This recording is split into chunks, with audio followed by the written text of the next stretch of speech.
Moi, Francisco, je vais vous dire pourquoi j'ai quitté le village la semaine dernière.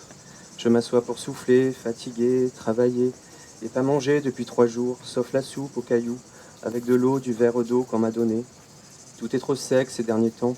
Je n'aime pas ce soleil sec, et la terre blessée de crevasses, et aussi crevassée que mes lèvres.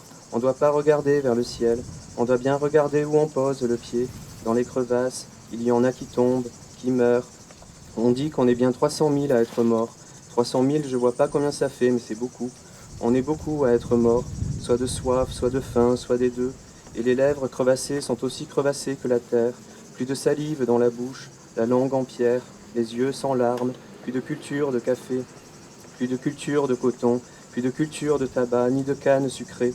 Et certains même en mangent d'autres. Le père, la fille, la mère, l'enfant, le garçon, le grand-père, la fille, la mère. Et on dit que le bon empereur Don Pedro voudrait même abolir l'esclavage. Je suis pas contre, moi. Je suis content, même. Et on dit qu'ils sont bien 5 millions, les esclaves. 5 millions, je vois pas combien ça fait, mais c'est beaucoup. Tous ces esclaves libérés, mais sans travail pour se nourrir, où ils iront? Et le patron de la ferme, on le voit qu'une fois chaque mois. Les autres jours, il vit là à la ville. Et les autres jours, il n'y a que les petits chefs. Mais le patron, le grand chef crie, il me fatigue les oreilles. J'ai bien travaillé, mais le patron veut me montrer qui est le chef. Un foutu, il dit. L'utérus de ta pute de mère, foutu par la queue d'un métis, que de chien était plein de sa merde déjà. Toi tu es sa sous-merde, voilà. Erreur de la nature, plus merde que la merde. Erreur de la culture. Le patron, il est sec comme sa terre et le désert. Ma tête est pleine de piment. Tu veux finir comme ton chien? Il ajoute. Tu veux finir avec ton chien? Apporte-moi ton chien. Mon pauvre chien, c'est une chienne, mais je la porte. Ma tête est pleine de piment. Il prend ma chienne par la queue, elle crie, elle a peur et elle a faim comme un squelette. Le patron crie, il me demande si je vois ce qui arrive quand on vit comme son chien. Et il sort le couteau. Il me demande si vraiment je veux savoir. Moi je dis non, monsieur patron, mais il crie si. Il crie tu veux, ma tête est pleine de piment. Il égorge ma chienne, elle se plaint, elle se tait. Et voilà, il crie voilà ce qui arrive quand on vit comme son chien. Ma tête est pleine de piment. Mais là-bas, là-bas, j'entends des bruits et du silence. C'est le silence de la nuit. Et c'est des bruits comme une fête. Je vais voir, je vois tout le village à l'entrée du village. Ils ont tous arrêté ce qu'ils faisaient. Ils vont tous à l'entrée du village. Ils crient, ils se taisent, ils courent, ils marchent vite. Et là, hey, c'est quoi ça? Hey, c'est quoi ce barbu sale? C'est qui? Et ces pauvres qui suivent, c'est qui? Il est barbu et il est sale comme moi. Et ils sont pauvres comme nous. On me dit c'est Antonio, le René au désert. Saint-Antoine au désert, Saint-Antoine des mers, on me dit. Il est laid. Cheveux longs en désordre, barbe longue en désordre, et il est maigre et il est grand, sceptre en bois à la main, habillé d'une longue tunique en coton, bleu sali, et il pue. Il est suivi par une foule avec des croix et des images. On dirait que les images me font voir ce que moi je vois pas. Les femmes et les hommes sont simples, ils parlent peu, ils sont des simples. Le René au désert a la voix de ma mère, et il ouvre la bouche et il dit... Le feu 344 ouvre la porte d'artifice inflammable. La forêt boréale ombre cette région du cœur, où palpitent tes incompréhensions tardives. Les fumées indiscutables rapprochent de ton balcon du soir les forêts parenthèses. Tu regardes le tilleul sur le trottoir d'en face. Tu l'écoutes brûler de soif. Tes yeux de larmes te surprennent sans pouvoir l'abreuver. Ciel stérile. Tu voudrais ramasser des mots pour convaincre les nuages, la zone à risque est à vos trousses. Cherche ce couteau qui ouvrirait le ciel bloqué en forme obéga. Le piège est météorologique. Serre de feu boiteux, agit le couteau chargé d'intention. Agit la pensée des lacs et les chansons d'arbres. La fournaise est un pouvoir qui explose les blocs de quartz rose. 1000 chagrins au pied des épinettes noires.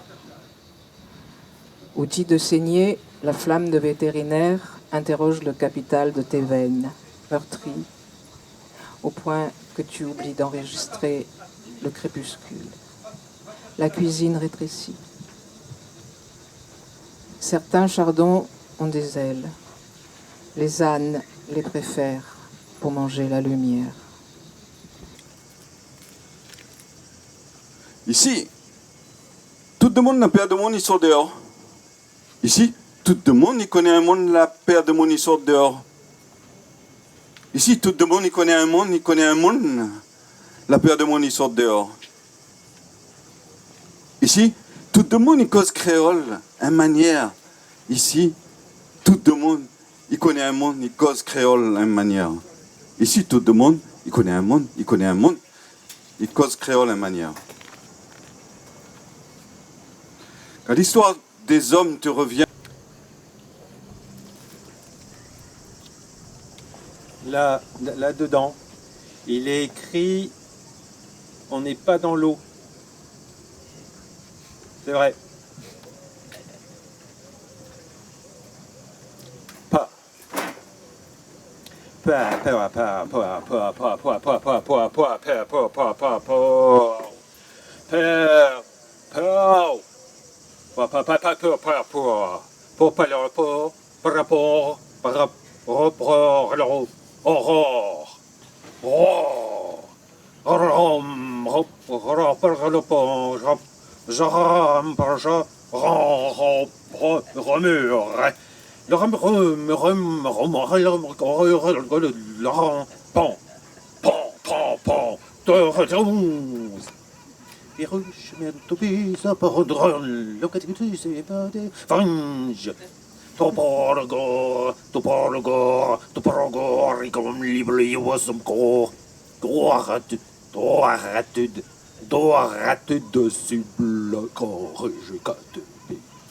Pour le combat,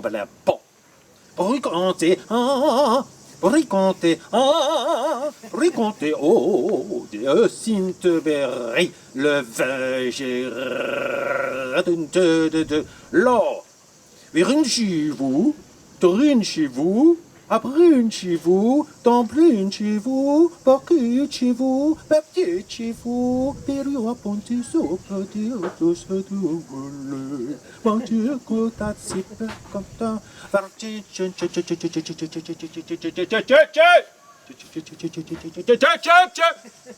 Petit blanc, petit conspirateur, le beige, bon, je plus fort de loin, et triomphant, et le dor, et le bourge, et flattu, fanti en parle que ma mère, Doris, le fond lointaine, comme on aurait combardé.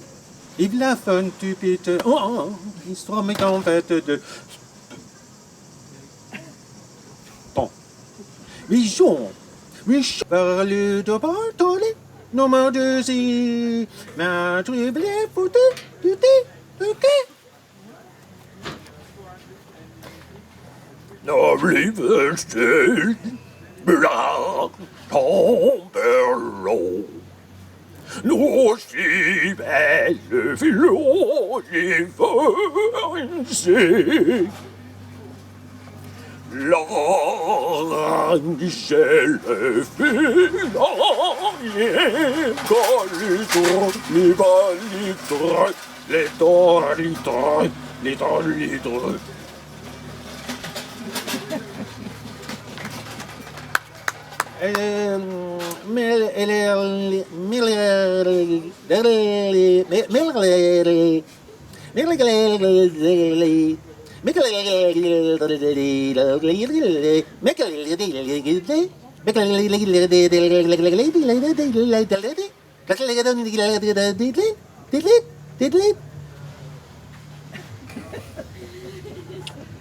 It's Kish.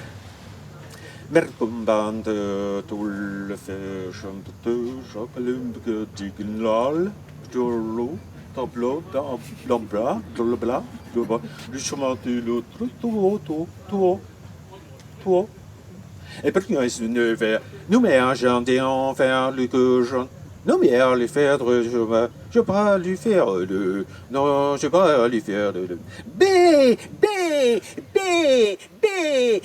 quand il fait du veut-il de je veux. Qu'est-ce que les liens de you et. Et qu'il y a un sticket et yeah, wetty. Yeti auliosit.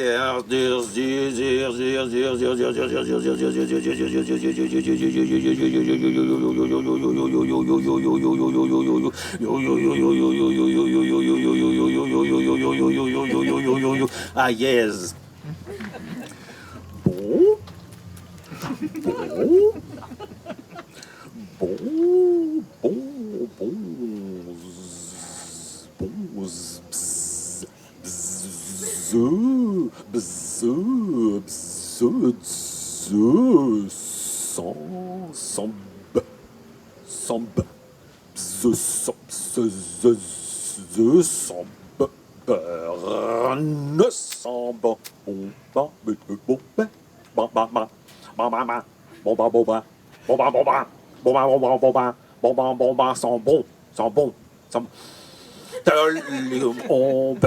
Torion, le sang le bonze, ça, sont le bonze, sont bon l'ouest.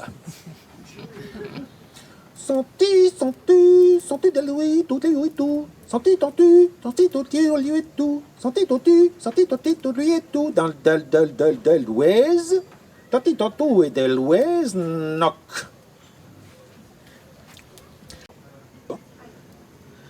Slick, slick, du slip, du slick, click, click, click, click, click, click, click, click, click, click, click,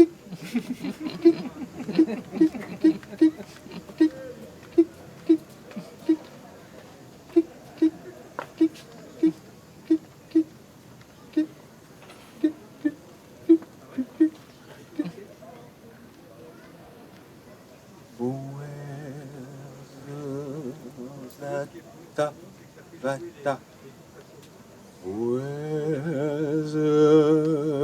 Yata gata.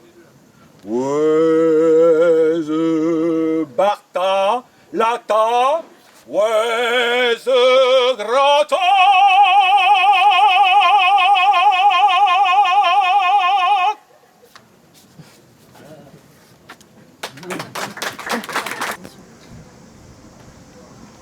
Vanité, crâne. Les mots, emboîtés dans leur représentation à grands traits pointés, soumis à la chute verticale, alors que s'ouvre le front vers le haut, l'esprit frontal et temporal. Ce que la peau recouvre ne peut masquer, tandis que le noir, le trait, s'inscrit. Sa marque, son signe en surface, pense-t-on, immobile, coule, alors que la lumière vacille, s'inscrit pariétale à part égale au sommet. Ce que ça dit de tout être humain. Notre identité indissociable de nos traits communs, des invariants et des particularités. Chiromancienne, c'est écrit, se perpétue à livre ouvert et généalogique depuis la nuit des temps.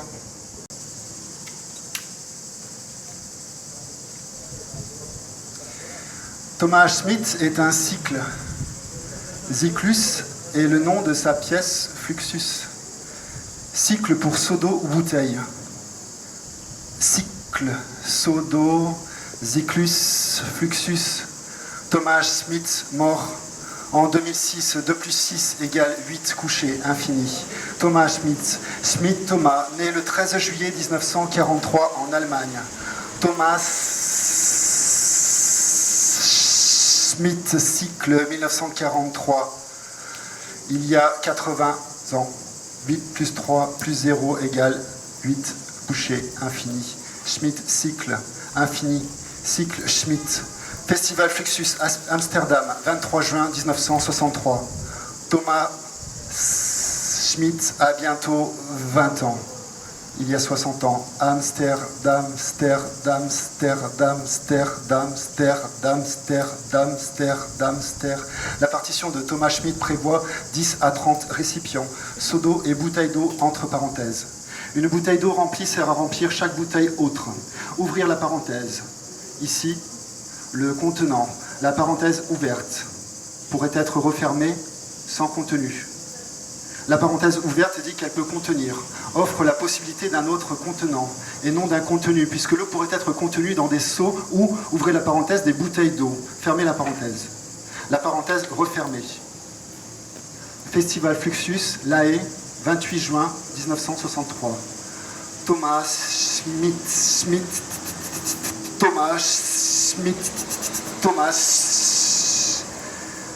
a toujours 20 ans dans quelques jours, est à la haie, et là à la haie, est à la haie, et là à la haie, est à la haie, et là à la haie. Aucun laitier honnête ne pouvait lui procurer des bouteilles nécessaires.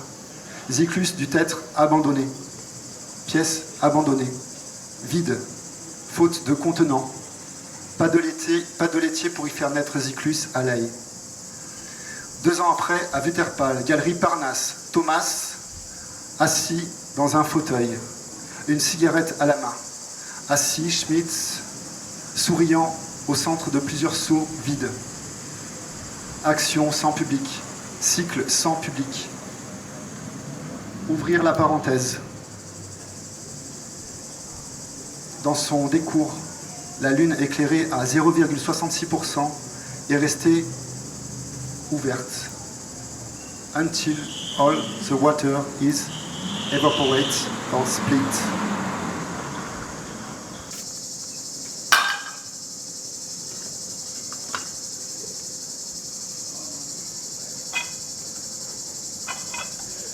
Commencer par citer 2 personnes qui sont également poètes.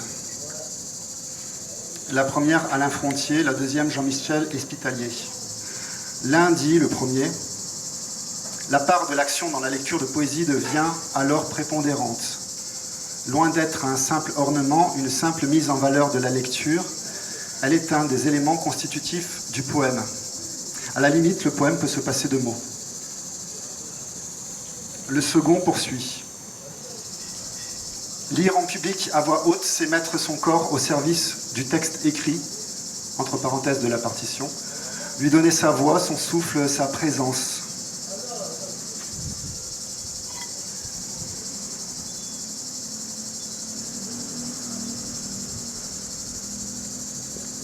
Dans un monde qui s'apparente à un théâtre de l'absurdité, nous sommes tous acteurs, à la différence près que les poètes ne jouent pas. Ils crèvent l'abcès de la représentation. Ils vivent ce qu'ils sont et donnent un grand coup de pied dans la fourmilière de l'absurde. Pour ce faire, lire un poème ne suffit pas, car le poème demande à prendre vie, à se charger d'énergie pour se transmettre.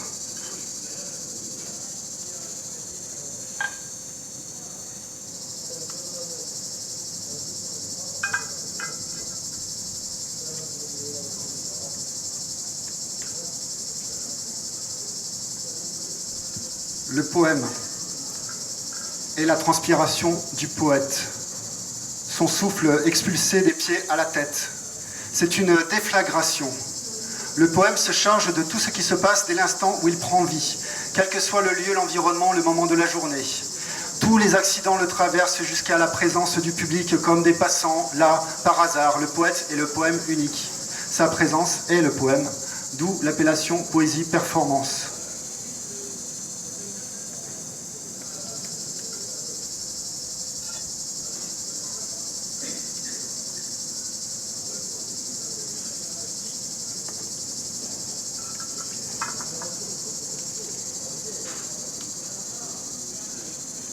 Comme la poésie, la performance est un art indéfinissable, insaisissable. Chaque poète y va de son univers singulier, qui s'adresse à l'univers pluriel. Le corps est au centre parce qu'il est porteur de gestes et d'actions. Il est une page blanche tendue vers la réalisation du poème auquel il se donne entièrement. Et oui, le poème peut se passer de mots pour mieux s'incarner. Parfois, les mots sont des objets bien réels, non pas des accessoires, mais des objets concrets et bruts, utilisés comme prononcés dans l'action. Les mots ne disent jamais assez tout ce que le poète voudrait exprimer, alors ils passent par d'autres canaux, se transforment, jouent avec leur définition, leur profondeur sémantique, leur sonorité jusqu'à la destruction, leur effacement, un éclat dans la nuit aussi cristallin que lumineux, aussi éphémère que le verre brisé redevenu sable pour à nouveau chauffer, essouffler, être transparent et contenir la lumière du jour diffractée par la nuit. Le poète est un souffleur de verre.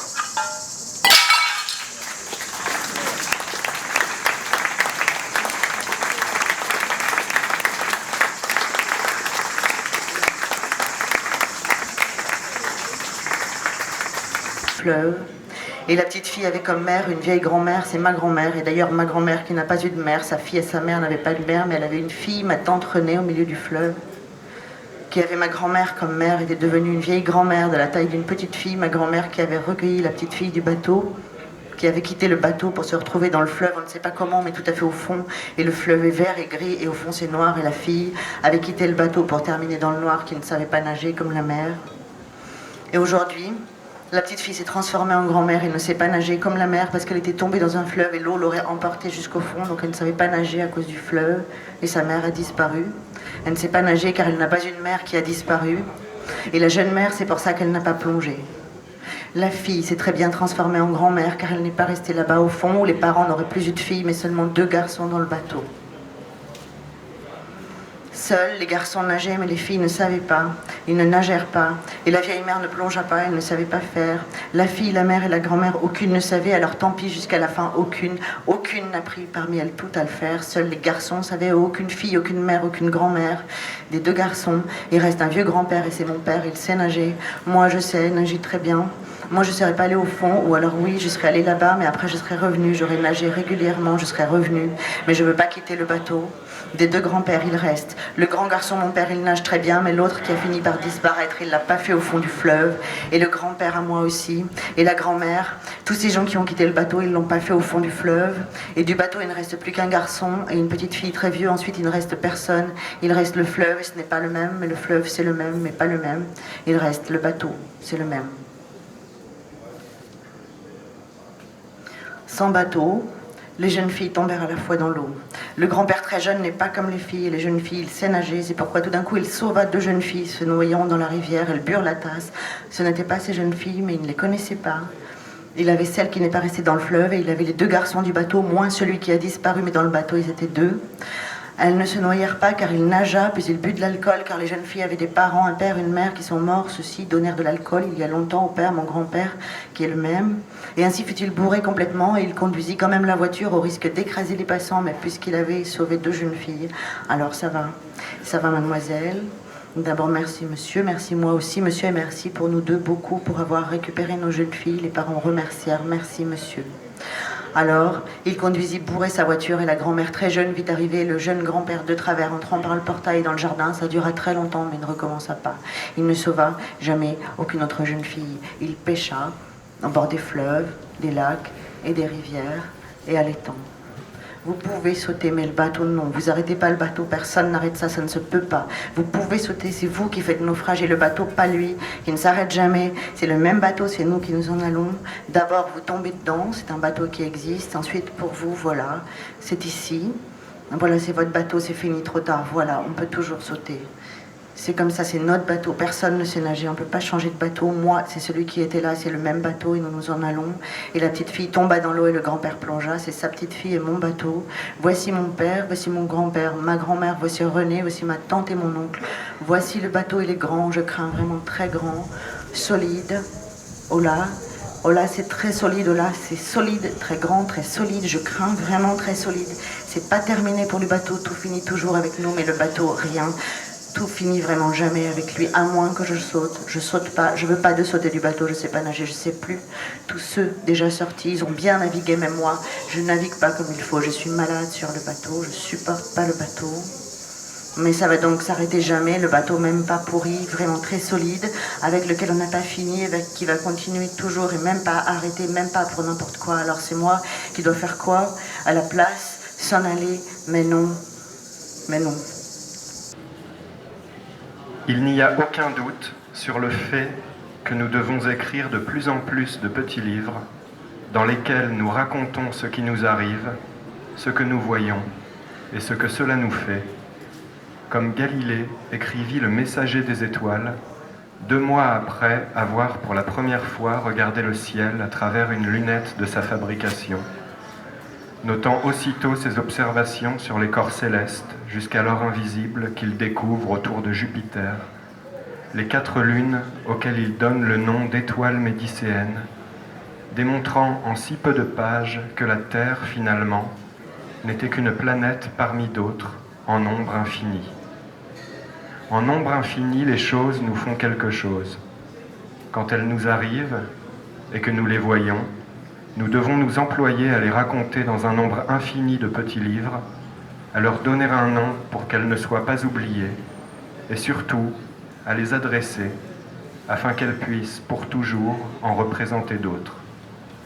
Extrait d'un livre qui s'appelle Rouler des pelles, et qui est paru chez Valnou en 2022, et qui est en vente à la table là. Ça parle d'amour et d'Internet.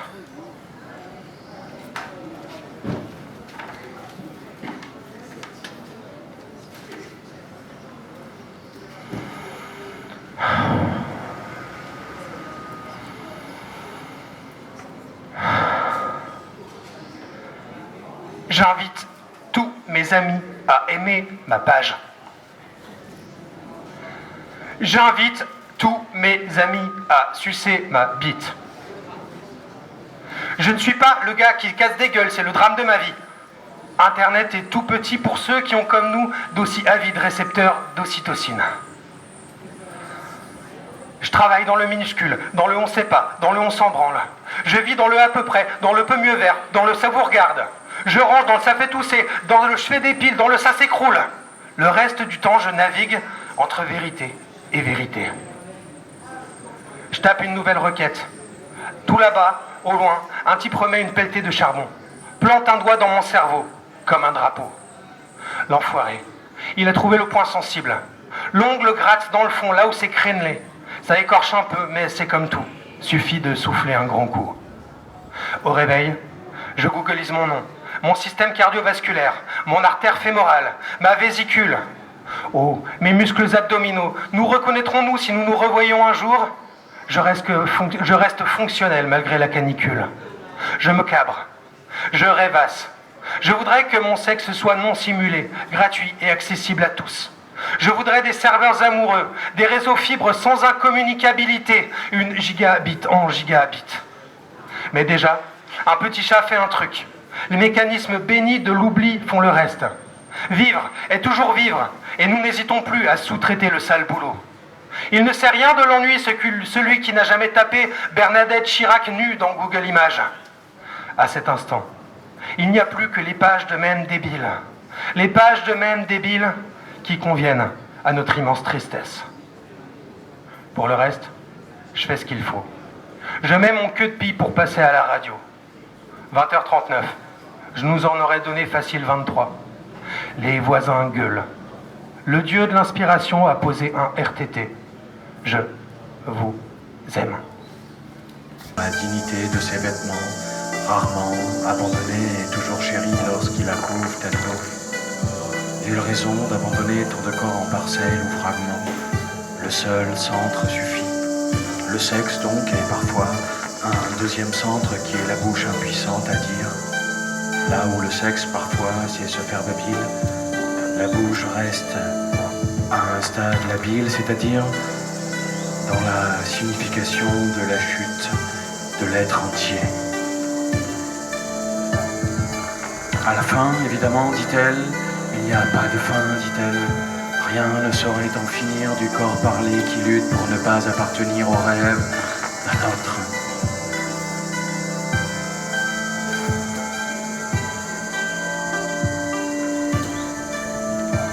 La marche du monde comme elle va, suivant les saisons contrariées, la répétition de toutes choses, l'évitement même de la répétition à considérer comme une répétition et le décompte du nombre de jours et de nuits depuis un commencement secret.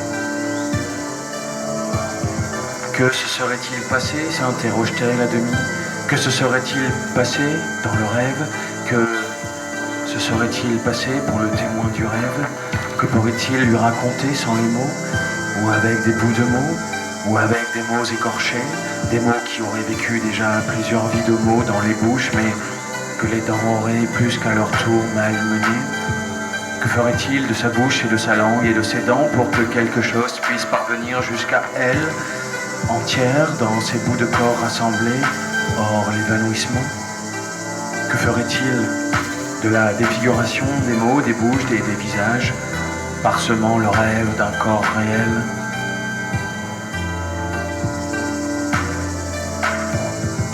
L'été ne serait plus la saison.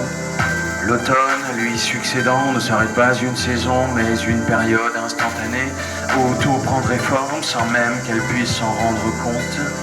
Et tout s'épanouirait en cet instant prolongé. En elle, le sentirait-elle précisément? Ce ne serait pas précis mais permanent, comme l'ensemble des bruits bourdonnant dans son ventre depuis un temps si éloigné d'elle qu'il dépasserait sa naissance et la naissance de toute pensée d'un désir d'être. Il est impossible de voler ma peau nue, dit-elle, tant que mon existence n'est pas confirmée et donnée, tant que je vis dans le costume de peau, toute la peau peut m'être volée, dit-elle. Ce n'est pas ma peau, poursuit-elle. Vous ne connaissez pas ma peau nue tant que moi je ne connais pas ma peau. Et ma peau nue est le regard que ma peau renvoie dans la multiplication des miroirs, continue-t-elle. Vous ne connaissez rien de moi. Or les heures transmises par ma volonté de corps existant vers vous, ajoute-t-elle. Vous n'êtes rien tant que vous patientez près du dépôt de mes vêtements. Ainsi, dit-elle. De penser à moi, je disparaîtrai de ta mémoire et tes mains ne pourraient plus se souvenir de ma peau et de mon sexe. Seulement moi, dans mon corps et mes mains sur mon sexe, non pour le cacher, mais pour de mes doigts trembler avec mon sexe, frémir de joie et sourire, dit-elle.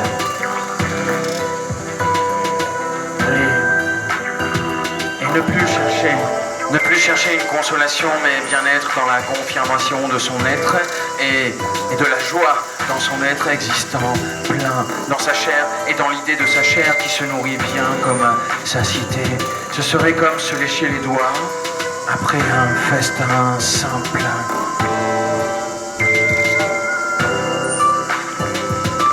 À l'invité se croisaient à venir partager le repas. Fermant les yeux, elle dit: ceci est à moi et à personne. Je l'offre à ceux dont le cœur ne sait être pur, mais tente le péril d'une vérité honnête. Elle est ici et là, dans une durée que seules plusieurs vies peuvent décider.